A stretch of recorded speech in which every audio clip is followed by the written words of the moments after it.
ನಮಸ್ಕಾರ. How will you select stocks for intraday trading?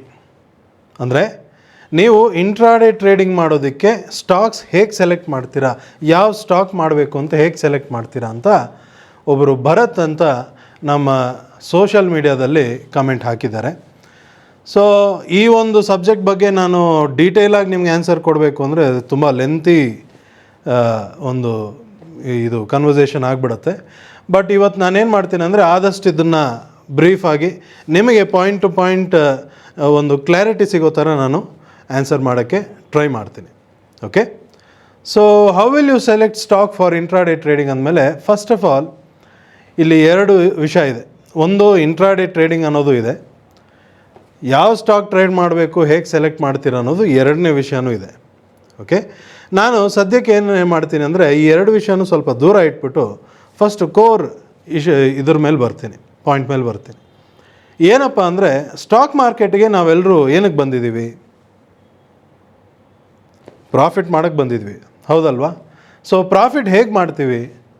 Profit ಮಾಡೋದಕ್ಕೆ ಏನು ಮಾಡಬೇಕಿಲ್ಲಿ ಅಂದರೆ ಟ್ರೇಡ್ ಮಾಡಬೇಕು, ಕರೆಕ್ಟ್ ಅಲ್ವಾ? ಸೊ ಟ್ರೇಡಿಂಗ್ ಅಂದರೆ ಬೈ ಮಾಡೋದು, ಸೆಲ್ ಮಾಡೋದು, ಅಥವಾ ಸೆಲ್ ಮಾಡೋದು, ಬೈ ಮಾಡೋದು, ಈ ಥರ ಟ್ರೇಡ್ ಆ್ಯಕ್ಷನ್ಸ್ ಮಾಡಿ ನಾವು ಪ್ರಾಫಿಟ್ ಮಾಡೋಕ್ಕೆ ಬರ್ತೀವಿ. ಸೊ ಈ ಟ್ರೇಡು ನಾವು ಯಾವುದೇ ಸ್ಟಾಕಲ್ಲಾಗಲಿ, ಇಂಡೆಕ್ಸ್ ಆಗಲಿ, ಫ್ಯೂಚರ್ಸ್, ಆಪ್ಷನ್ಸ್ ಅಂತ ಸುಮಾರು ಥರದ ಪ್ರಾಡಕ್ಟ್ಸ್ ಇದೆ. ಸೊ ಇದರಲ್ಲಿ ಯಾವುದರಲ್ಲಿ ಬೇಕಾದ್ರೂ ಟ್ರೇಡ್ ಮಾಡಿ ನಾವು ಪ್ರಾಫಿಟ್ ಮಾಡ್ಬೋದು, ಹೌದಲ್ವಾ? ಸೊ ಈ ಟ್ರೇಡ್ ಮಾಡಿ ಪ್ರಾಫಿಟ್ ಮಾಡೋದಕ್ಕೆ ನಮಗೆ ಮೇಯ್ನ್ ಒಂದು ತುಂಬ ಎಸೆನ್ಷಿಯಲ್ ಇರೋದೇನು ಅಂದರೆ ಕ್ಯಾಪಿಟಲ್. ಎಷ್ಟು ಕ್ಯಾಪಿಟಲ್? ಸೊ ನಮ್ಮ ಕೈಯಲ್ಲಿ ಕ್ಯಾಪಿಟಲ್ ಎಷ್ಟಿದೆ ಅನ್ನೋದು ತುಂಬ ಇಂಪಾರ್ಟೆಂಟ್, ಹೌದಲ್ವಾ? ಸೊ ಈ ಕ್ಯಾಪಿಟಲ್ ಎಷ್ಟಿದೆ ಅನ್ನೋದನ್ನು ನೋಡಿಕೊಂಡು ಅದ್ರ ಮೇಲೆ ನಾವು ಫ್ಯೂಚರ್ಸಲ್ಲಿ ಟ್ರೇಡ್ ಮಾಡೋದಾ, ಆಪ್ಷನ್ಸಲ್ಲಿ ಟ್ರೇಡ್ ಮಾಡೋದಾ, ಇಲ್ಲ ನಾನು ಈಕ್ವಿಟಿಲಿ ಮಾಡ್ತೀನಿ ಅಂತ ಡಿಸೈಡ್ ಮಾಡೋದಾ, ಈ ಒಂದು ಡಿಸಿಷನ್ ತೊಗೊಳೋದಕ್ಕೂ ಇದೊಂದು ಮೇಯ್ನ್ ಬೇಸ್ ಆಗಿಬಿಡುತ್ತೆ, ಕ್ಯಾಪಿಟಲ್ ಕೈಯಲ್ಲಿ ಎಷ್ಟಿದೆ ಅಂತ, ಹೌದಲ್ವಾ? ಸೊ ಕ್ಯಾಪಿಟಲ್ ಇವಾಗ ಫಾರ್ ಎಕ್ಸಾಂಪಲ್ ನನ್ನ ಹತ್ರ ಒಂದು 10,000 ಇದೆ, ಅಥವಾ 30,000 ಇದೆ, ಅಥವಾ 50,000 ಇದೆ, ಅಥವಾ 1,00,000 ಇದೆ, ಇಲ್ಲ ಅದಕ್ಕಿಂತ ಇನ್ನೂ ಜಾಸ್ತಿ ಇದೆ. ಈ ಥರ ವೇರಿಯಸ್ ಒಬ್ರೊಬ್ರ ಹತ್ರ ಒಂದೊಂದು ಥರ ಕ್ಯಾಪಿಟಲ್ ಇರುತ್ತೆ, ಹೌದಲ್ವ? ಇವಾಗ ನನ್ನ ಹತ್ರ ಒಂದು 20,000-30,000 50,000 ಕ್ಯಾಪಿಟಲ್ ಇದೆ ಅಂತ ಇಟ್ಕೊಳ್ಳಿ. ಸೊ ಈ ಕ್ಯಾಪಿಟಲಲ್ಲಿ ನಾನು ಫಸ್ಟ್ ಆಫ್ ಆಲ್ ಈ ಕ್ಯಾಪಿಟಲ್ ಇಟ್ಕೊಂಡು ನಾನು ಸ್ಟಾಕ್ ಮಾರ್ಕೆಟಲ್ಲಿ ಟ್ರೇಡ್ ಮಾಡಿ ಅರ್ನ್ ಮಾಡಬೇಕು, ಪ್ರಾಫಿಟ್ ಮಾಡಬೇಕು ಅಂತ ಒಂದು ಗೋಲ್ ಇಟ್ಕೊಂಡು ನಾನು ಬಂದಿರ್ತೀನಿ, ಹೌದಲ್ವಾ? ಸೊ ಈ ಗೋಲ್ ಇಟ್ಕೊಂಡಿರೋವಾಗ first most important core concept ನನಗೆ ಏನು ಗೊತ್ತಿರಬೇಕು ಹೇಳಿ ನೋಡೋಣ. ಅಂದರೆ ಯಾವಾಗ ಹೇಗೆ ಟ್ರೇಡ್ ಮಾಡಬೇಕು, ಯಾವುದೇ ಒಂದು ಸ್ಟಾಕ್ ಆಗಲಿ, ಯಾವುದೇ ಒಂದು ಸ್ಟಾಕ್ ತೊಗೊಂಡ್ರು ಅದನ್ನು ಹೇಗೆ ಟ್ರೇಡ್ ಮಾಡಬೇಕು, ಯಾವಾಗ ಬೈ ಮಾಡಬೇಕು, ಯಾವಾಗ ಸೆಲ್ ಮಾಡಬೇಕು, ಯಾವಾಗ ಪ್ರಾಫಿಟಲ್ಲಿ ಎಕ್ಸಿಟ್ ಮಾಡಬೇಕು, ಯಾವಾಗ ರೀಎಂಟ್ರಿ ಮಾಡಬೇಕು, ಯಾವಾಗ ಆ ಪೊಸಿಷನ್ ತೊಗೊಂಡಿರೋ ಪೊಸಿಷನ್ನ ಎಷ್ಟೊತ್ತು ತನಕ ಹೋಲ್ಡ್ ಮಾಡಬೇಕು ಅನ್ನೋದು ಕಂಪ್ಲೀಟ್ ಕ್ಲಾರಿಟಿ ಇರಬೇಕು, ಹೌದಲ್ವಾ? ಟ್ರೇಡಿಂಗ್ ಮಾಡೋದ್ರ ಬಗ್ಗೆ ಕಂಪ್ಲೀಟ್ ಕ್ಲಾರಿಟಿ ಇರಬೇಕು ಅಂತ ಹೇಳಕ್ಕೆ ಬರ್ತಿದ್ದೀನಿ. ಟ್ರೇಡಿಂಗ್ ಮಾಡೋಕ್ಕೆ ಕಂಪ್ಲೀಟ್ ಕ್ಲಾರಿಟಿ ಇದ್ದಾಗ ಆಮೇಲೆ ಏನು ಬೇಕಾದ್ರೂ ಮಾಡ್ಬೋದು, ಹೌದಲ್ವಾ? ಫಸ್ಟ್ ಟ್ರೇಡ್ ಹೇಗೆ ಮಾಡೋದು ಅಂತಲೇ ಕ್ಲಾರಿಟಿ ಇಲ್ಲ ಅಂದರೆ ಬೇರೆ ನಾವು ಏನೆಲ್ಲ ಯೋಚನೆ ಮಾಡ್ತೀವಿ, ಏನೆಲ್ಲ ಪ್ಲ್ಯಾನ್ ಮಾಡ್ತೀವಿ, ಯಾವುದೂ ಪ್ರಯೋಜನ ಇಲ್ಲ, ಎಲ್ಲ ವೇಸ್ಟ್ ಆಗುತ್ತೆ ಅಲ್ವಾ? ಯಾವ ಸ್ಟಾಕಲ್ಲಿ ಟ್ರೇಡ್ ಮಾಡಲಿ ಇವತ್ತು, ಏನು ಆಪ್ಷನ್ಸಲ್ಲಿ ಮಾಡಲ, ಫ್ಯೂಚರ್ಸಲ್ಲಿ ಮಾಡಲ, ಏನಕ್ಕೆ ಇದೆಲ್ಲ ತಿಳ್ಕೊಂಡು ಏನು ಪ್ರಯೋಜನ? ಟ್ರೇಡಿಂಗ್ ಯಾವಾಗ ಎಂಟ್ರಿ, ಯಾವಾಗ ಎಕ್ಸಿಟ್ ಮಾಡಬೇಕು ಅನ್ನೋದೇ ಫಸ್ಟ್ ಪಾಯಿಂಟ್ ಕ್ಲಾರಿಟಿ ಇಲ್ಲದೆ ಇರೋವಾಗ ಇದೆಲ್ಲ ವೇಸ್ಟ್ ಅಲ್ವಾ, ಹೌದಲ್ವಾ? ಸೊ ಭರತ್ ಅವರು ಈ ಕ್ವೆಶನ್ ಕೇಳಿರೋದ್ರಿಂದ ಆಬ್ವಿಯಸ್ಲಿ ಭರತ್ ಅವರು ಈ ಕ್ವೆಶನ್ ಕೇಳಿದ್ದಾರೆ ಅಂದರೆ ಅವರೊಬ್ಬರಿಗೆ ಅಲ್ಲ, ಸುಮಾರು ಜನ ವ್ಯೂವರ್ಸ್ಗೂ ಈ ಒಂದು ಪ್ರಶ್ನೆ ಖಂಡಿತ ಇದೆ ಅಂತ ನನಗೆ ಚೆನ್ನಾಗಿ ಗೊತ್ತು. ಹಾಗಾಗಿ ನೀವೆಲ್ರಿಗೂ ಹೇಳೋಕೆ ಏನು ಇಷ್ಟಪಡ್ತೀನಿ ಅಂದರೆ ಫಸ್ಟು ಟ್ರೇಡ್ ಹೇಗೆ ಮಾಡಬೇಕು ಅನ್ನೋದ್ರ ಮೇಲೆ ಕಂಪ್ಲೀಟ್ ಕ್ಲಾರಿಟಿ ನಿಮಗಿರಬೇಕು. ಕ್ಲಾರಿಟಿ, ಕನ್ವಿಕ್ಷನ್, ಕಾನ್ಫಿಡೆನ್ಸ್ ಕಂಪ್ಲೀಟಾಗಿ ನಿಮಗಿರಬೇಕು. ಓಕೆ, ಇಲ್ಲೇ ಬೈ ಮಾಡಬೇಕು, ಇಲ್ಲೇ ಸೆಲ್ ಮಾಡಬೇಕು ಅನ್ನೋದು ಕಂಪ್ಲೀಟ್ ಕ್ಲಾರಿಟಿ ಇರಬೇಕು. ಇನ್ನೊಬ್ಬರ ಮೇಲೆ ಡಿಪೆಂಡ್ ಆಗಿ ಟ್ರೇಡ್ ತೊಗೊಳ್ಳೋದಾಗಲಿ, ಯಾರು ಏನೋ ಹೇಳಿದ್ರು ಅಂತ ಟ್ರೇಡ್ ತೊಗೊಳ್ಳೋದಾಗಲಿ, ಆ ಥರ ಟ್ರೇಡ್ ಮಾಡಿದ್ರೆ ನೀವು ಯಾವ ಮಲ್ಟಿಪಲ್ ಸ್ಟಾಕ್ ಆಗಲಿ ನೀವು ಏನೇ ಮಾಡಿದ್ರೂ ಕಷ್ಟ ಆಗುತ್ತೆ. ಓಕೆ, ಫಸ್ಟು ಈ ಪಾಯಿಂಟ್ ಕ್ಲಾರಿಟಿ ತೊಗೊಳ್ಳಿ. ನೀವು ಅದಕ್ಕೆ ಏನೆಲ್ಲ ದಾರಿ ಇದೆ ಅದನ್ನು ಫಸ್ಟ್ ವೆರಿಫೈ ಮಾಡಿ. ಕರೆಕ್ಟಾಗಿ ಟ್ರೇಡ್ ಮಾಡೋದು ಹೇಗೆ, ಕಂಪ್ಲೀಟ್ ಕ್ಲಾರಿಟಿಯಿಂದ ಟ್ರೇಡ್ ಮಾಡೋದು ಹೇಗೆ ಅನ್ನೋದನ್ನು ತಿಳ್ಕೊಡೋದಕ್ಕೆ ಫಸ್ಟ್ ಟ್ರೈ ಮಾಡಿ. ಒಂದು, ಇಲ್ಲಿ ನೀವು ಪ್ರಶ್ನೆ ಕೇಳಿರೋದೇನೆಂದರೆ how will you select stocks for intraday trading. ಅಂದರೆ ನೀವು ಇಂಟ್ರಾಡೇ ಟ್ರೇಡ್ ಮಾಡೋಕ್ಕೆ ಸ್ಟಾಕ್ಸ್ ಹೇಗೆ ಸೆಲೆಕ್ಟ್ ಮಾಡ್ತೀರಾ ಅಂತ ಪ್ರಶ್ನೆ ನನಗೆ ಕೇಳಿದ್ದೀರ, ಹೌದಲ್ವಾ? ಸೊ ನಾನು ಇದಕ್ಕೇನು ಹೇಳೋಕ್ಕೆ ಇಷ್ಟಪಡ್ತೀನಿ ಅಂದರೆ, ಫಸ್ಟ್ ಆಫ್ ಆಲ್ ಒಂದು ಲಿಮಿಟೆಡ್ ಕ್ಯಾಪಿಟಲ್ ಇದ್ದಾಗ, ಲಿಮಿಟೆಡ್ ಕ್ಯಾಪಿಟಲ್ ಅಂತ ಹೇಳೋಕ್ಕೆ ಇಷ್ಟಪಡಲ್ಲ, ಒಂದು ಕ್ಯಾಪಿಟಲ್ ಅಂದರೆ ಒಂದು 20-30 ಸಾವಿರನೋ 50 ಸಾವಿರನೋ ಲಕ್ಷ ರೂಪಾಯಿ ಕ್ಯಾಪಿಟಲ್ ಇದ್ದಾಗ ನಾನು ಮಲ್ಟಿಪಲ್ ಸ್ಟಾಕ್ಸ್ ಎಲ್ಲ, ಇವತ್ತು 4 ಸ್ಟಾಕು ನಾಳೆ 4 ಸ್ಟಾಕು ಇಷ್ಟೆಲ್ಲ ಟ್ರೇಡ್ ಮಾಡೋದಕ್ಕೆ ನಾನು ನಾರ್ಮಲಿ ಹೋಗೋದಿಲ್ಲ. ಯಾಕಂದರೆ ಕೈಯಲ್ಲಿರೋ ಕ್ಯಾಪಿಟಲ್ ಎಷ್ಟು ಅಂತ ನನಗೆ ಅವೇರ್ನೆಸ್ ಇದೆ. ಹಾಗಾಗಿ ಆ ಒಂದು ಇದು ನಾನು ಮಾಡೋಕ್ಕೆ ಹೋಗಲ್ಲ. ಸೊ ಏನು ಮಾಡ್ತೀವಿ ನಾವು ಅಂದರೆ, ಫಸ್ಟ್ ಆಫ್ ಆಲ್ ಟ್ರೇಡಿಂಗ್ ಹೇಗೆ ಮಾಡಬೇಕು ಅಂತ ಕಂಪ್ಲೀಟ್ ಕ್ಲಾರಿಟಿ ಬಂದಮೇಲೆ ಒಂದು ಸ್ಕ್ರಿಪ್ಟೇ ಸಾಕು. ಒಂದು ಇಂಡೆಕ್ಸು, ಒಂದು ಸ್ಟಾಕು, ಅದರಲ್ಲಿ ನಾನು ಆಪ್ಷನ್ಸಲ್ಲಿ ಮಾಡ್ತೀನಿ ಅಂತ ಡಿಸೈಡ್ ಮಾಡ್ತೀನೋ ಅಥವಾ ಫ್ಯೂಚರ್ಸಲ್ಲಿ ಮಾಡ್ತೀನಿ ಅಂತ ಡಿಸೈಡ್ ಮಾಡ್ತೀನಿ. ಆಬ್ವಿಯಸ್ಲಿ 50,000 ಲಕ್ಷ ರೂಪಾಯಿ ಇಟ್ಕೊಂಡು ಫ್ಯೂಚರ್ಸಲ್ಲಿ ಮಾಡೋದು ಕಷ್ಟ, ಯಾಕಂದರೆ ಮಾರ್ಜಿನ್ ರಿಕ್ವೈರ್ಮೆಂಟೇ ಜಾಸ್ತಿ ಇರುತ್ತೆ, ಹೌದಲ್ವಾ? ಆಪ್ಷನ್ಸಲ್ಲಿ ಮಾಡಬೇಕಾಗತ್ತೆ. ಕ್ಯಾಪಿಟಲ್ ಇನ್ನು ಸ್ವಲ್ಪ ಜಾಸ್ತಿ ಇದ್ದರೆ ಖಂಡಿತ ಫ್ಯೂಚರ್ಸಲ್ಲಿ ಟ್ರೇಡ್ ನಾನು ಖಂಡಿತ ಮಾಡ್ತೀನಿ. ಓಕೆ, ಸೊ ಆ ಥರ ಇರೋವಾಗ ಏನು ಮಾಡ್ತೀನಿ, ಒಂದು ಸ್ಕ್ರಿಪ್ಟನ್ನು ಸೆಲೆಕ್ಟ್ ಮಾಡಿ, ಈ ಟ್ರೇಡ್ ಮಾಡೋ ಕಂಪ್ಲೀಟ್ ಕ್ಲಾರಿಟಿ ಇದ್ದರೆ ಆ ಒಂದೇ ಸ್ಕ್ರಿಪ್ಟಲ್ಲಿ ಕಂಟಿನ್ಯೂಸ್ ಟ್ರೇಡ್ ಮಾಡ್ಕೊಂಡು ಹೋಗ್ತೀವಿ. ಎಲ್ಲೆಲ್ಲಿ ಎಂಟ್ರಿ ಟ್ರೇಡ್ ಬೈ ಮಾಡೋಕ್ಕೆ ಆಪರ್ಚುನಿಟಿ ಸಿಗುತ್ತೆ, ಎಲ್ಲೆಲ್ಲಿ ಎಕ್ಸಿಟ್ ಮಾಡೋಕ್ಕೆ ಆಪರ್ಚುನಿಟಿ ಸಿಗುತ್ತೆ, ಎಲ್ಲೆಲ್ಲಿ ಸೆಲ್ ಮಾಡಬೇಕು, ಇದು ಒಂದೇ ಸ್ಕ್ರಿಪ್ಟಲ್ಲಿ ಕಂಟಿನ್ಯೂ ಮಾಡ್ಕೊಂಡು ಹೋಗ್ತೀವಿ. ನಾನು ಮೊದಲೇ ಸುಮಾರು ಇದಕ್ಕೆ ಪ್ರೀವಿಯಸ್ ಆಗಿ ಮಾಡಿರೋಂಥ ವಿಡಿಯೋದಲ್ಲೂ ನಾನು ನಿಮಗೆ ತಿಳಿಸಿದ್ದೀನಿ. ಡೈನಮಿಕ್ ಸೂಪರ್ ಪವರ್ ಟ್ರೇಡಿಂಗ್ ಅಂತ ನಮ್ಮ ವರ್ಕ್ಶಾಪ್ ಏನಿದೆ ಅದ್ರ ಪ್ರಕಾರ ನಾವು ಟ್ರೇಡ್ ಮಾಡುವಾಗ ಒಂದು ಸ್ಕ್ರಿಪ್ಟಲ್ಲಿ ಕಂಟಿನ್ಯೂಸ್ ಮಾಡ್ಕೊಂಡು ಹೋದ್ರೇ ಜಾಸ್ತಿ ಅಲ್ವಾ? ಸೊ ಆ ಥರ ನಾವು ಮಾಡೋದು. ಬಟ್ ಇದ್ರೂ ನಾನು ಮಲ್ಟಿಪಲ್ ಸ್ಟಾಕ್ ಸೆಲೆಕ್ಟ್ ಮಾಡಿ, ಡಿಫ್ರೆಂಟ್ ಸ್ಟಾಕ್ ಸೆಲೆಕ್ಟ್ ಮಾಡಿ ಟ್ರೇಡ್ ಮಾಡಬೇಕು ಅಂತ ಬಂದ್ರೂ ಅದಕ್ಕೆ ನೋಡಿ ಮಲ್ಟಿಪಲ್ ವೇಸ್ ಇದೆ. ಅದರಲ್ಲಿ ಒಂದೆರಡು ರೀತಿ ನಿಮಗೆ ತಿಳಿಸ್ತೀನಿ. ಅದರಲ್ಲಿ ಏನು ಮಾಡ್ಬೋದು ಅಂದರೆ, ಫಸ್ಟ್ ನಮಗೆ ತುಂಬ ಕ್ಲಾರಿಟಿ ಇರೋಂಥ ಫೇವ್ರೆಟ್ ಸ್ಟಾಕ್ಸ್ ಯಾವುದಿದೆ ಅಂತ ಒಂದು ಲಿಸ್ಟ್ ಮಾಡ್ಕೊಳ್ಳೋದು. ಅಂದರೆ ಒಂದು 5, 10, 15, 20 ಒಬ್ರೊಬ್ಬರು ಕೆಪ್ಯಾಸಿಟಿ ಮೇಲೆ. ಕೆಪ್ಯಾಸಿಟಿ ಅಂದರೆ ಏನು? ಆನ್ ಎ ರೆಗ್ಯುಲರ್ ಬೇಸಿಸ್ ನಾನು ಇಷ್ಟು ಸ್ಟಾಕ್ಸನ್ನು ರೆಗ್ಯುಲರ್ ಟ್ರ್ಯಾಕ್ ಮಾಡೋಕ್ಕಾಗತ್ತಾ ಆ ಕೆಪ್ಯಾಸಿಟಿ ಮೇಲೆ. ಸೊ ನನಗೆ 5 ಸ್ಟಾಕ್ ರೆಗ್ಯುಲರ್ ಟ್ರ್ಯಾಕ್ ಮಾಡ್ಬೋದು ಅಂದರೆ 5 ಸ್ಟಾಕ್ ನನ್ನ ಫೇವ್ರೆಟ್ ಸ್ಟಾಕ್ಸ್ ಯಾವುದು ಅಂತ ಲಿಸ್ಟ್ ಮಾಡ್ಕೊತೀನಿ. ಅಥವಾ ನನಗೆ 10 ಸ್ಟಾಕ್ ಆಗುತ್ತೋ 20 ಸ್ಟಾಕ್ ಆಗುತ್ತೆ ಅಂದ್ರೂ ಆ 20 ಸ್ಟಾಕ್ ಯಾವುದು ಅಂತ ಲಿಸ್ಟ್ ಮಾಡ್ಕೊತೀನಿ. ಆ 20 ಸ್ಟಾಕನ್ನು ಕಂಟಿನ್ಯೂಸ್ ಚೆಕ್ ಮಾಡ್ತಾ ಇರ್ತೀವಿ, ಏನಾದರೂ ಟ್ರೇಡ್ ಆಪರ್ಚುನಿಟಿ ಬಂದಿದೆಯಾ ಅಂತ.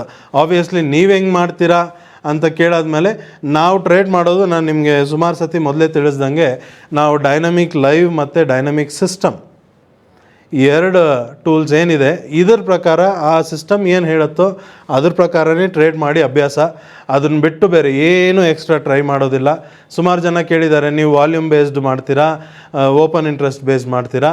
ನಾನು ಅದಕ್ಕೆ ಹೇಳ್ತೀನಿ, ನಾವು ಅಷ್ಟೆಲ್ಲ ಬುದ್ಧಿವಂತರಲ್ಲ.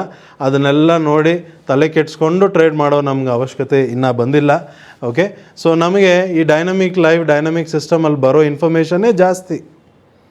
ಅದನ್ನು ಕರೆಕ್ಟಾಗಿ ಫಾಲೋ ಮಾಡ್ಕೊಂಡು ಹೋಗ್ಬಿಟ್ರೇ ಜಾಸ್ತಿ, ನಮಗೆ ಇನ್ನೇನು ಬೇಕಾಗಿಲ್ಲ. ನಮಗೆ ಬೇಕಾಗಿರೋದೇನು? ಪ್ರಾಫಿಟ್ಸ್, ಮನಿ. ಅದು ಕರೆಕ್ಟಾಗಿ ಬರ್ತಿದೆಯಾ, ರೆಗ್ಯುಲರಾಗಿ ಬರ್ತಿದೆಯಾ, ಅಷ್ಟೇ ಬೇಕಾಗಿರೋದು. ಬರ್ತಾಯಿದ್ರೆ ಇನ್ನೇನು ಬೇಕು? ಬೇರೆ ಎಲ್ಲ ಎಕ್ಸ್ಟ್ರಾ ಟ್ರೈ ಮಾಡೋದೇನಕ್ಕೆ? ಒಂದು ರೀತಿ ಒಂದು ದಾರಿಲಿ ಹೋಗಿ ಕನ್ಸಿಸ್ಟೆಂಟಾಗಿ ಕಂಟಿನ್ಯೂಸ್ ಆಗಿ ನಮಗೆ ಪ್ರಾಫಿಟ್ ಬರ್ತಾಯಿದೆ ಅಂದಮೇಲೆ ಅದನ್ನೇ ಮಾಡ್ಕೊಂಡು ಹೋಗೋದು. ಬೇರೆ ಎಕ್ಸ್ಟ್ರಾ ಎಲ್ಲ ಟ್ರೈ ಮಾಡೋ ಅವಶ್ಯಕತೆಯೇ ಇಲ್ಲ ಅಲ್ವಾ? ಅದಕ್ಕೆ ನಾನು ಪ್ರೀವಿಯಸ್ ನೀವು ವೀಡಿಯೋಸ್ ನೋಡಿದ್ರೂ ಡೌಮ್ಯಾಂಟಿಕ್ ಮೆಥಡ್ ಅಂತ ಒಂದು ಹೇಳಿರ್ತೀನಿ, dynamic super power trading method ಅಂತಲೂ ಹೇಳಿರ್ತೀನಿ. ಅದರಲ್ಲಿ ಸ್ವಲ್ಪ ಜನ ಡೌಮ್ಯಾಂಟಿಕ್ ಮೆಥಡ್ ಈಸಿಯಾಗಿ ಮಾಡೋಂಥ ಮೆಥಡ್ ಅಂತ ಫಾಲೋ ಮಾಡೋರು ಇರ್ತಾರೆ, ಅದನ್ನೇ ಮಾಡ್ಕೊಂಡು ಹೋಗ್ತಾರೆ. ಅದರಲ್ಲೂ ಒಂದು ಸ್ಕ್ರಿಪ್ಟ್ ಸೆಲೆಕ್ಟ್ ಮಾಡಿ ಆ ಒಂದೇ ಸ್ಕ್ರಿಪ್ಟಲ್ಲಿ ಕಂಟಿನ್ಯೂಸ್ ಮಾಡ್ಕೊಂಡು ಹೋಗೋರು ಇದ್ದಾರೆ. ಸ್ವಲ್ಪ ಜನ ಅದರಲ್ಲೂ ಮಲ್ಟಿಪಲ್ ಸ್ಟಾಕ್ಸ್ ಮಾಡೋರು ಇದ್ದಾರೆ. ಅದರಲ್ಲೂ ಮಲ್ಟಿಪಲ್ ಸ್ಟಾಕ್ಸ್ ಮಾಡೋರು ಏನು ಮಾಡ್ತಾರೆ, ಆ ಡೌಮ್ಯಾಂಟಿಕ್ ಮೆಥಡಲ್ಲಿ ಬೈ ಕಾಲ್ ಆಪ್ಷನ್ ಅಥವಾ ಬೈ ಪುಟ್ ಆಪ್ಷನ್ ಅಂತ, ಇವಾಗ ಒಂದು 10 ಸ್ಟಾಕ್ ನಾನು ಲಿಸ್ಟ್ ಮಾಡಿಟ್ಕೊಂಡಿದ್ದೀನಿ ಅಂದರೆ 10 ಸ್ಟಾಕನ್ನು ಅರ್ಧ ಗಂಟೆಗೆ ಒಂದು ಸತಿ ಹೋಗಿ ಚೆಕ್ ಮಾಡ್ತಾ ಇರ್ತೀನಿ. ಚೆಕ್ ಮಾಡೋವಾಗ ಆ ಡೌಮ್ಯಾಂಟಿಕ್ ಮೆಥಡ್ ಆ್ಯಕ್ಷನಲ್ಲಿ ಬೈ ಕಾಲ್ ಆಪ್ಷನ್ ಅಥವಾ ಬೈ ಪುಟ್ ಆಪ್ಷನ್ ಅಂತ ಬಂದಿದೆಯಾ ಅಂತ ಚೆಕ್ ಮಾಡ್ತಾ ಇರ್ತೀನಿ.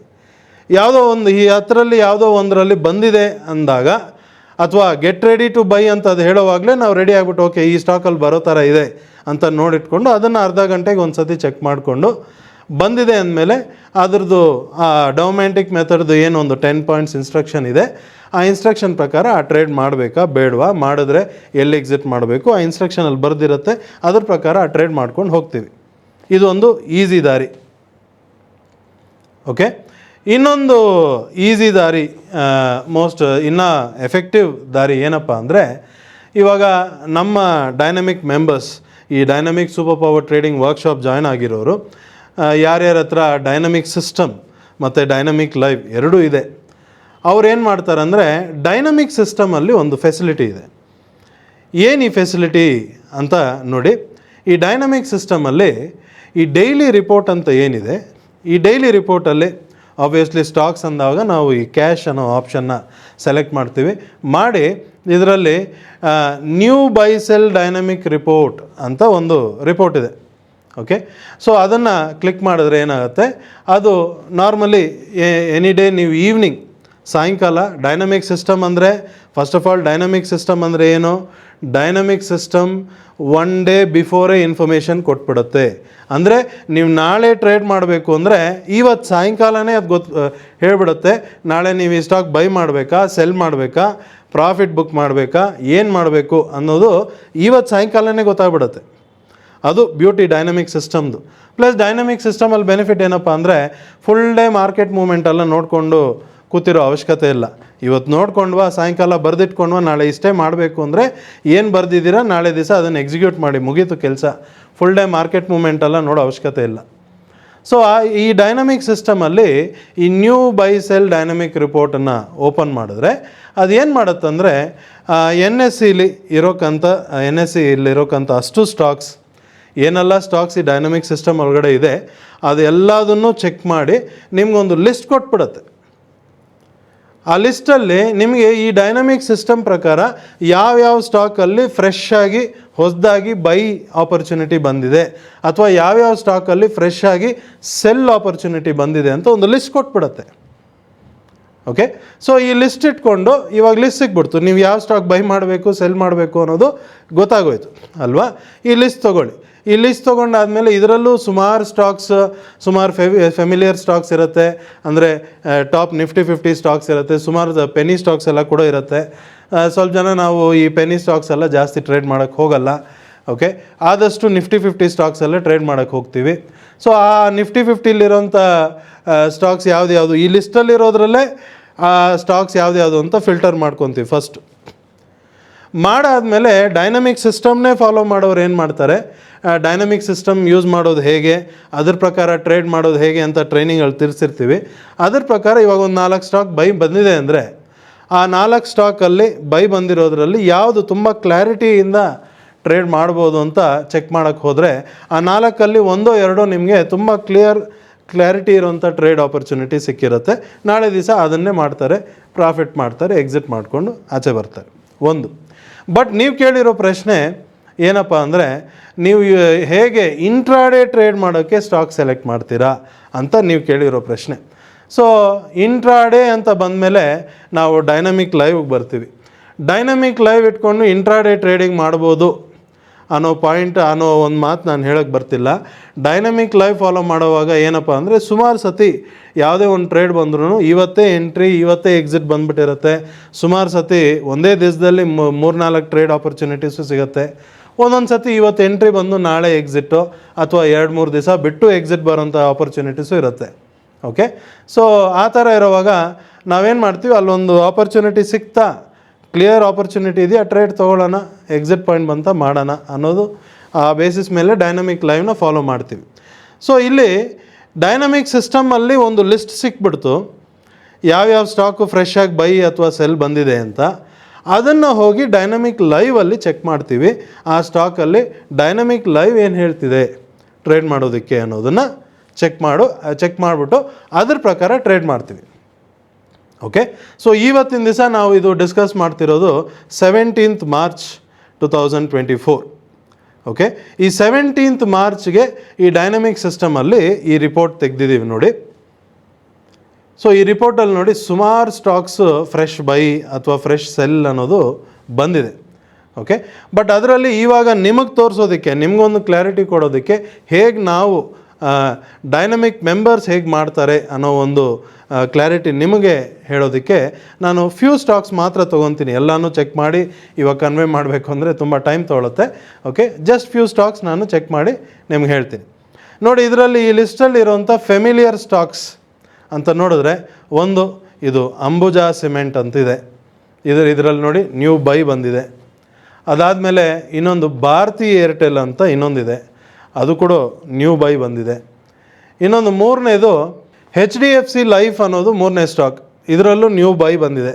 ಏನಪ್ಪ ಬರೀ ಬೈಯೇ ತೊಗೊತಿದ್ದಾರೆ ಅಂತ ನೀವು ನೋಡ್ಬೋದು. ನೋಡಿ, ಈ ಲಿಸ್ಟಲ್ಲಿ ಸ್ಕ್ರಾಲ್ ಮಾಡುವಾಗ ಬಿಗಿನಿಂಗಲ್ಲೇ ಬಂದಿರೋಂಥ 3 ಫೆಮಿಲಿಯರ್ ಸ್ಟಾಕ್ ಅಷ್ಟೇ. ಸೊ ಹಾಗಾಗಿ ಈ 3 ತೊಗೊಂಡಿದ್ದೀನಿ. ಅದರಲ್ಲಿ ಯಾವುದೋ ಸೆಲ್ ಬಂದಿದ್ರೆ ಅದನ್ನು ತೊಗೊಂಡಿರ್ತಾ ಇದ್ದೆ. ಓಕೆ, ಸೊ ಈ 3 ತೊಗೊಂಡಿದ್ದೀನಿ. ಇವಾಗ ಈ 3 ಸ್ಟಾಕನ್ನು ನಾನು ಏನು ಮಾಡ್ತೀನಿ ಅಂದರೆ ಹೋಗಿ ಡೈನಮಿಕ್ ಲೈವಲ್ಲಿ ಚೆಕ್ ಮಾಡ್ತೀನಿ. ಡೈನಮಿಕ್ ಲೈವಲ್ಲಿ ಏನಕ್ಕೆ ಚೆಕ್ ಮಾಡ್ತೀನಿ ಅಂತ ನೋಡಿದ್ರೆ, ಫಸ್ಟ್ ಆಫ್ ಆಲ್ ಡೈನಮಿಕ್ ಲೈವಲ್ಲಿ ಏನು ಚೆಕ್ ಮಾಡೋಕ್ಕೆ ಹೋಗ್ತಿದ್ದೀನಿ ಅಂದರೆ, ಈ 3 ಸ್ಟಾಕಲ್ಲಿ ಡೈನಮಿಕ್ ಲೈವ್ ಏನು ಹೇಳ್ತಿದೆ, ಏನು ನಡೀತಿದೆ ಈ ಸ್ಟಾಕ್ ಪ್ರೈಸ್ ಮೂಮೆಂಟಲ್ಲಿ ಅನ್ನೋದು ತಿಳ್ಕೊಳ್ಳೋದಕ್ಕೆ ಫಸ್ಟ್ ಹೋಗಿ ಚೆಕ್ ಮಾಡ್ತೀನಿ. ಯಾವಾಗಲೂ ಟ್ರೇಡ್ ಮಾಡೋವಾಗ ನಾವು ಏನು ಮಾಡ್ತೀವಿ ಡೈನಮಿಕ್ ಮೆಂಬರ್ಸ್ ಅಂದರೆ, first price ಡೈರೆಕ್ಷನ್ದು complete clarity ಇಟ್ಕೊತೀವಿ.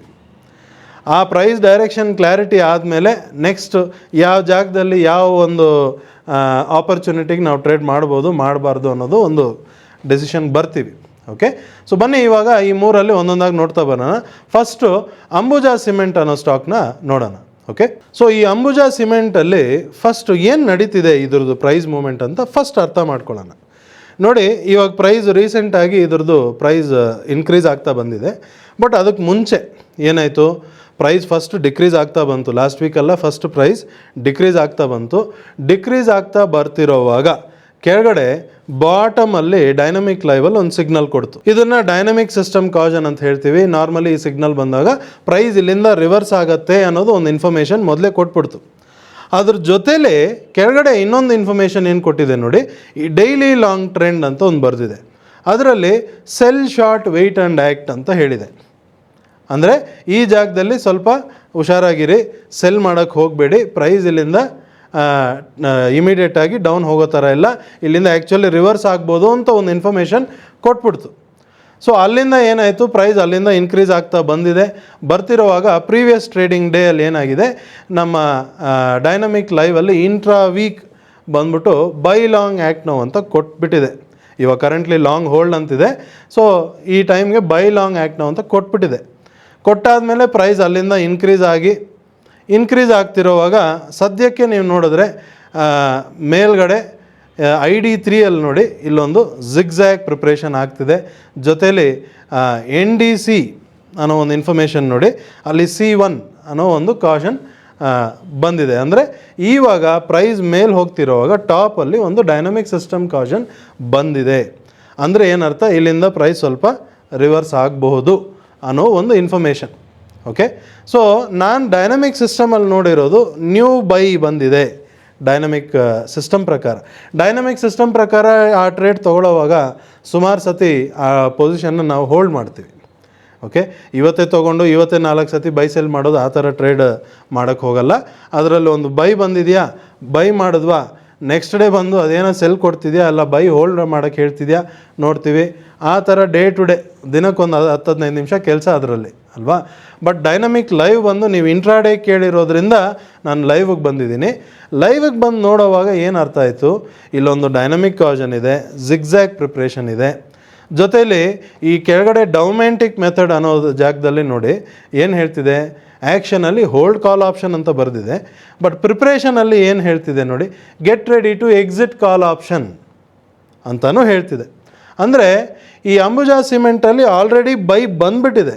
Previous trading ಡೇನೇ ನಾವು ಬೈ ಮಾಡಿಬಿಟ್ಟಿರ್ತೀವಿ ಈ ಸ್ಟಾಕಲ್ಲಿ ಟ್ರೇಡ್ ಮಾಡಿದರೆ. ಓಕೆ, ಬೈ ಮಾಡಿ ಎಕ್ಸಿಟ್ಗೆ ರೆಡಿ ಆಗ್ತಿರ್ತೀವಿ ಇವಾಗ.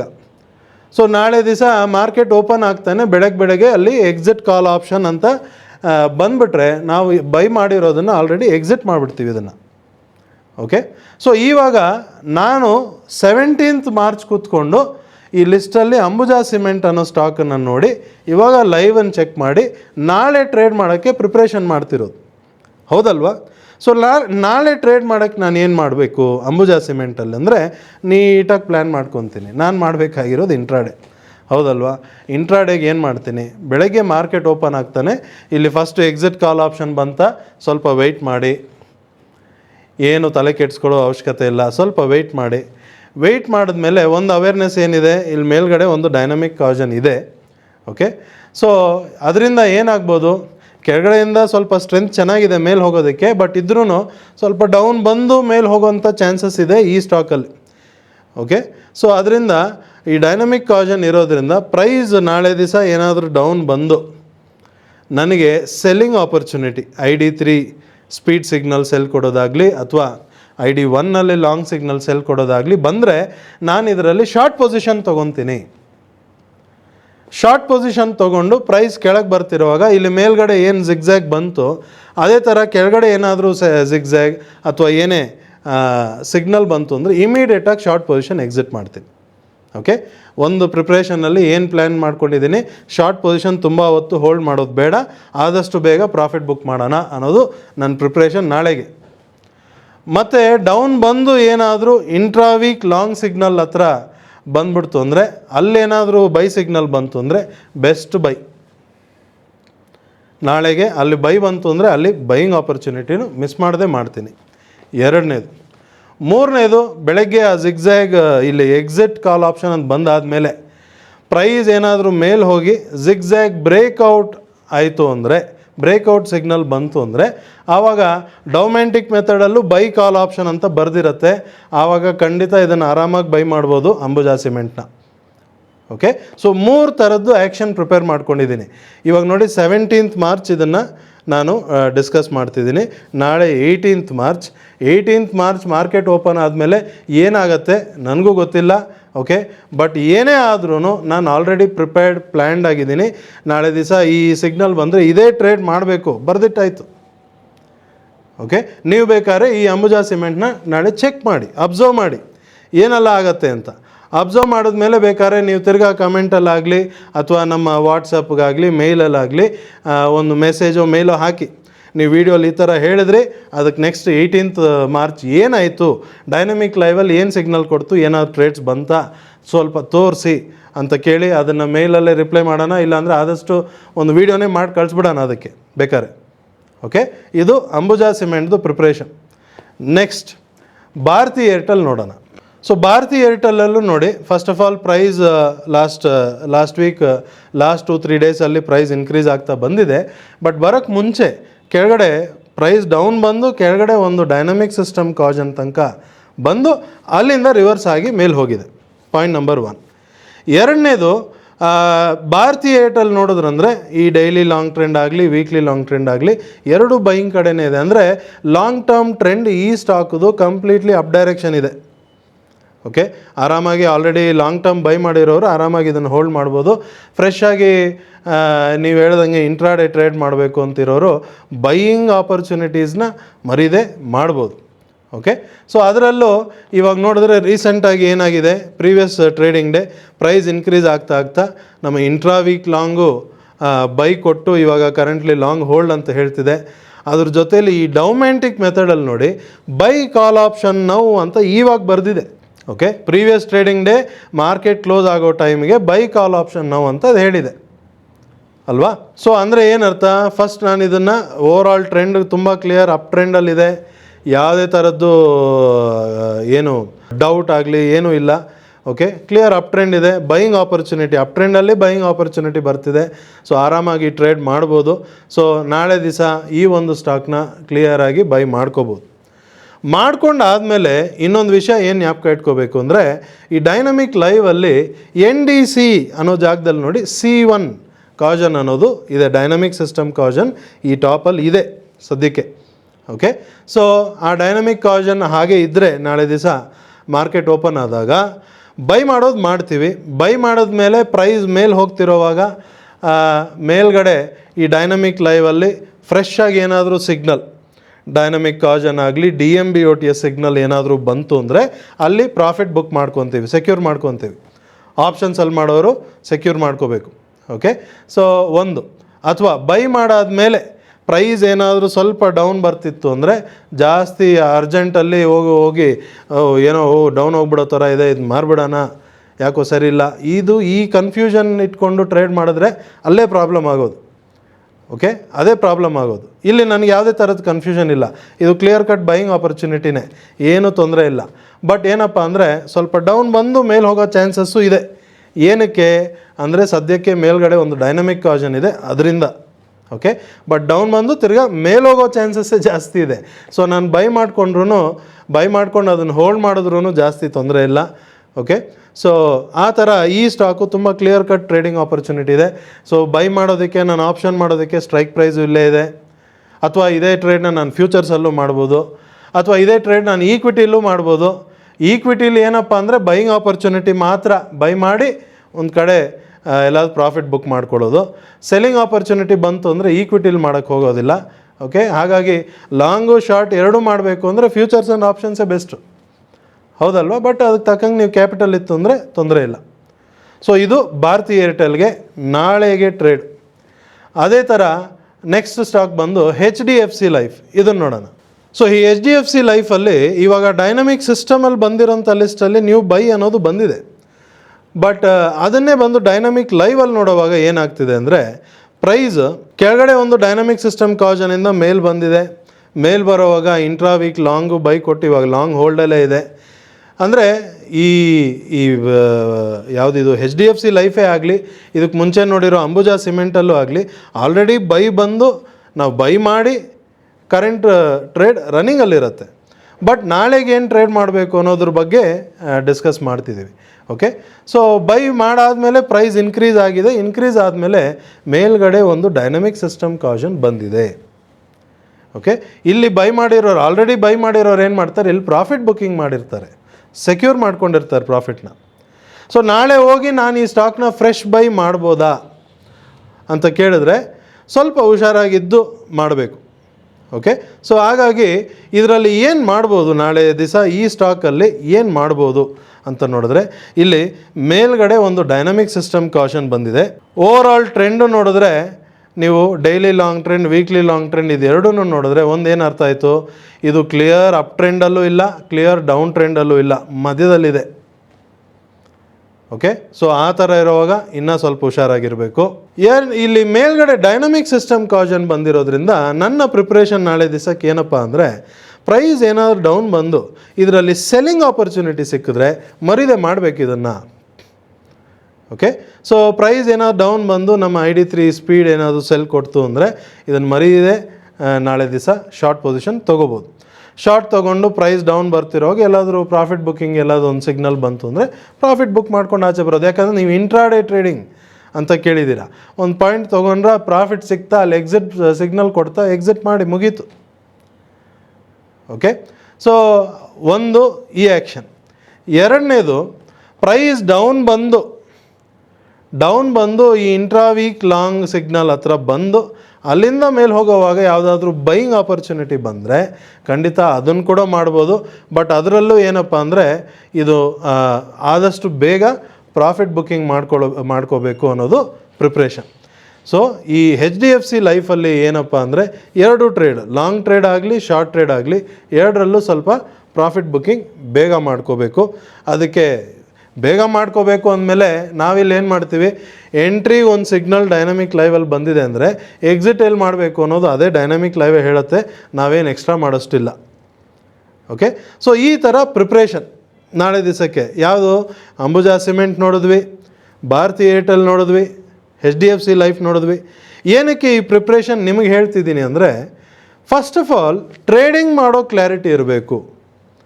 ಓಕೆ, ಟ್ರೇಡಿಂಗ್ ಮಾಡೋ ಕ್ಲಾರಿಟಿಗೆ ನಾವು ಇಲ್ಲಿ ಏನು ಮಾಡ್ತಿದ್ದೀವಿ, ನಾವು ಡೈನಮಿಕ್ ಲೈವ್ ಆಗಲಿ ಡೈನಮಿಕ್ ಸಿಸ್ಟಮ್ ಆಗಲಿ ಅದ್ರ ಪ್ರಕಾರ ನೋಡ್ಕೊಂಡು ಮಾಡ್ತೀವಿ. ಇವಾಗ ನೀವು ಹೇಳ್ಬೋದು ಡೈನಮಿಕ್ ಸಿಸ್ಟಮಲ್ಲಿ ಅಲ್ಲಿ ನ್ಯೂ ಬೈ ಅಂತ ಬಂದಿದೆ, ನೀವೇನೋ ಇಲ್ಲಿ ಸ್ವಲ್ಪ ವೆಯ್ಟ್ ಮಾಡೋಣ ಅಂತ ಹೇಳ್ತಿದ್ದೀರಾ, ಹೆಂಗೆ ಅಂತ. ಅದನ್ನು ಡೀಟೇಲಾಗಿ ತಿಳಿಸ್ಬೇಕು ಅಂದರೆ ನೀವು dynamic super power trading workshop attend ಮಾಡಿದರೆ ನಿಮ್ಗೆ ಅರ್ಥ ಆಗುತ್ತೆ. ಓಕೆ. ಸೊ ಇದನ್ನು ಸುಮಾರು ಸತಿ ನಾನು ಹೇಳಿದ್ದೀನಿ, ನಮ್ಮ ರವಿಚಂದ್ರನ್ ಸರ್ ಅವರು ಸುಮಾರು ಸತಿ ನಿಮಗೆ ಹೇಳಿದ್ದಾರೆ ಅವ್ರ ವೀಡಿಯೋಸಲ್ಲೂ. ಏನಪ್ಪ ಅಂದರೆ ಈ ಡೈನಮಿಕ್ ಲೈವಲ್ಲಿ ಅಥವಾ ಡೈನಮಿಕ್ ಸಿಸ್ಟಮಲ್ಲೂ ಅಷ್ಟೇ ಸುಮ್ಮನೆ ಏನೋ ಬೈ ಸಿಗ್ನಲ್ ಸೆಲ್ ಸಿಗ್ನಲ್ ಬಂದಿದೆ ಇಷ್ಟೇ ಇರೋದು ಅಂತ ತುಂಬ ಪ್ರೀ ಜಡ್ಜ್ ಮಾಡಬೇಡಿ ಅಂತ ಹೇಳಿದ್ದೀವಿ ಅಲ್ವಾ. ಇದರಲ್ಲಿ ಸುಮಾರು ಇನ್ಫಾರ್ಮೇಷನ್ ಇದೆ. ಸೊ ಆ ಇನ್ಫಾರ್ಮೇಷನ್ ಏನಕ್ಕಪ್ಪ ಅಂದರೆ ಟ್ರೇಡ್ ಮಾಡೋಕ್ಕೆ ಮುಂಚೆನೇ ಕಂಪ್ಲೀಟ್ ಕ್ಲಾರಿಟಿ ಆಗಿಬಿಡ್ಬೇಕು. ಈ ಟ್ರೇಡ್ ಮಾಡಬೇಕಾ ಮಾಡಬಾರ್ದಾ, ಈ ಟ್ರೇಡ್ ಈ ಒಂದು ಟ್ರೇಡ್ ಆಪರ್ಚುನಿಟಿಯಲ್ಲಿ ಈ ಪ್ರೈಸ್ ಇನ್ಕ್ರೀಸ್ ಆಗತ್ತಾ ಆಗಲ್ವಾ ಕ್ಲಿಯರ್ ಆಗಿಬಿಡ್ಬೇಕು. ಆಮೇಲೆ ಹೋಗಿ ಟ್ರೇಡ್ ಮಾಡಬೇಕು.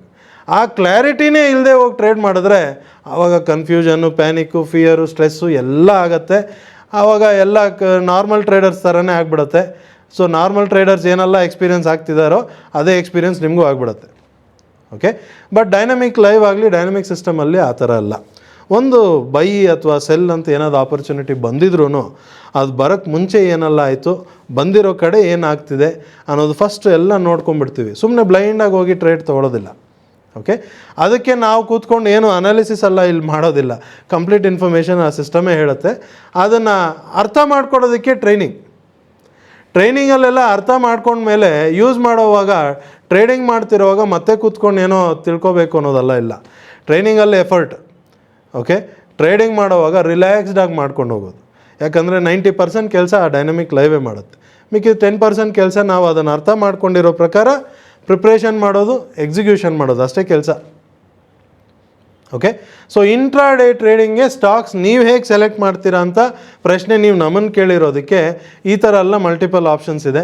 ಇದರಲ್ಲಿ ನೋಡಿ, ಯಾವುದೇ ಸ್ಟಾಕ್ ತೊಗೊಂಡ್ರೂ ಬಂದು ಅದರಲ್ಲಿ ಏನು ನಡೀತಿದೆ ಅಂತ ಕ್ಲೀನಾಗಿ ನೋಡಿ ಪ್ರಿಪ್ರೇಷನ್ ಮಾಡಿಕೊಂಡು ನಾಳೆ ಇದನ್ನೇ ಮಾಡ್ತೀವಿ, ಈ ಸಿಗ್ನಲ್ ಬಂದ್ರೇ ಟ್ರೇಡ್ ತೊಗೊತೀವಿ ಅಂತ ಬರೆದಿಟ್ಕೊಂಡು ಹೋಗಿ ಕೂತ್ಕೊಂಡು ನಾಳೆ ಮಾರ್ಕೆಟಲ್ಲಿ ಗ್ಯಾಪ್ ಅಪ್ ಆಯಿತು, ಗ್ಯಾಪ್ ಡೌನ್ ಆಯಿತು, ಆ ನ್ಯೂಸ್ ಬಂತು, ಈ ನ್ಯೂಸ್ ಬಂತು ಅನ್ನೋದೆಲ್ಲ ನಾರ್ಮಲ್ ಟ್ರೇಡರ್ಸ್ಗೆ ಭಯ. ನಮಗೆ ಭಯ ಇಲ್ಲ. ಏನಕ್ಕೆ ಹೇಳಿ, ಎಲ್ಲ ಥರದಕ್ಕೂ ಪ್ರಿಪೇರ್ ಆಗಿ ಕೂತ್ಬಿಟ್ಟಿದ್ದೀವಿ. ಸೊ ಎಲ್ಲಿ ಟ್ರೇಡ್ ಮಾಡಬೇಕು ಅನ್ನೋದು ಕಂಪ್ಲೀಟ್ ಕ್ಲಾರಿಟಿ ಇದೆ. ನಮಗೆ ಯಾವುದೇ ಥರದ ಮಾರ್ಕೆಟ್ ಮೂವ್ಮೆಂಟು ನಮಗೆ ಸರ್ಪ್ರೈಸ್ ಆಗೋದಿಲ್ಲ, ಯಾಕಂದ್ರೆ ಪ್ರಿಪ್ರೇಷನ್ ಇದೆ. ಸೊ ನಾಳೆ ಈ ಸಿಗ್ನಲ್ ಬಂತು ಅಂದರೆ ಇದೇ ಟ್ರೇಡ್ ಮಾಡೋಣ. ನೀವು ಹೇಳ್ದಂಗೆ ಇಂಟ್ರಾಡೇ ಟ್ರೇಡಿಂಗ್ ಯಾರು ಗೊತ್ತು, ಮೋರ್ ದ್ಯಾನ್ 1 ಟ್ರೇಡ್ ಆಪರ್ಚುನಿಟಿ ಬರ್ಬೋದು. 3 ಸ್ಟಾಕಲ್ಲೂ ಟ್ರೇಡ್ ಆಪರ್ಚುನಿಟಿ ಬರ್ಬೋದು. 3 ಸ್ಟಾಕಲ್ಲೂ ಟ್ರೇಡ್ ಬಂದಾಗ 3 ಸ್ಟಾಕಲ್ಲೂ ಟ್ರೇಡ್ ಮಾಡೋದಕ್ಕೆ ಅದಕ್ಕೆ ತಕ್ಕಂಗೆ ಕ್ಯಾಪಿಟಲ್ ನಿಮ್ಮ ಹತ್ರ ಇದೆಯಾ ಅಂತ ಫಸ್ಟ್ ಅದನ್ನು ನೋಡ್ಕೊಳ್ಳಿ. ಕೈಯಲ್ಲಿರೋದೇ 20,000 30,000 ಅಂತ ಇಟ್ಕೊಂಡು ಹೋಗಿ ನಾನು 3ರಲ್ಲೂ ಪೊಸಿಷನ್ ತೊಗೊಂಡ್ಬಿಡ್ತೀನಿ ಅಂದಮೇಲೆ ಏನಾಗ್ಬಿಡುತ್ತೆ, ಆವಾಗ ನೀವು ಖಂಡಿತ ಪ್ಯಾನಿಕ್ಕು, ಟೆನ್ಷನ್ ಎಲ್ಲ ಆಗ್ತೀರ. ಕೈಯಲ್ಲಿರೋ ಕ್ಯಾಪಿಟಲ್ನ ಯಾವ ಥರ ಯೂಸ್ ಮಾಡಬೇಕು, ಎಷ್ಟು ಯೂಸ್ ಮಾಡಬೇಕು, ಅದರದ್ದೆಲ್ಲ ಒಂದು ಸರ್ಟನ್ ಅವೇರ್ನೆಸ್ ಬೇಕಾಗಿದೆ. ಆಬ್ವಿಯಸ್ಲಿ ಡೈನಮಿಕ್ ಮೆಂಬರ್ಸ್ಗೆ ಇದೆಲ್ಲ ವರ್ಕ್ಶಾಪಲ್ಲಿ ತಿಳಿಸಿರ್ತೀವಿ. ಸೊ ಅದ್ರ ಪ್ರಕಾರ ಅವ್ರು ಮಾಡ್ಕೊಂಡು ಹೋಗ್ತಾರೆ. ಸೊ ಅದನ್ನು ಫಾಲೋ ಮಾಡಿದಾಗ ಯಾವುದೇ ಥರದ್ದು ಟೆನ್ಷನು, ಫಿಯರ್ ಇದೆಲ್ಲ ಇರೋದಿಲ್ಲ. ಕಂಪ್ಲೀಟ್ ರಿಲ್ಯಾಕ್ಸ್ಡ್ ಆಗಿ ತುಂಬ ಕ್ಲಾರಿಟಿಯಿಂದ ಮಾಡ್ಕೊಂಡು ಹೋಗ್ತಾರೆ ಡೈನಮಿಕ್ ಮೆಂಬರ್ಸ್. ಓಕೆ. ಸೊ ನೀವು ಕೇಳಿರೋ ಪ್ರಶ್ನೆಗೆ ನಾನಿವತ್ತು ಆದಷ್ಟು ಬ್ರೀಫಾಗಿ ಕ್ಲಾರಿಟಿ ಕೊಟ್ಟಿದ್ದೀನಿ. ಓಕೆ.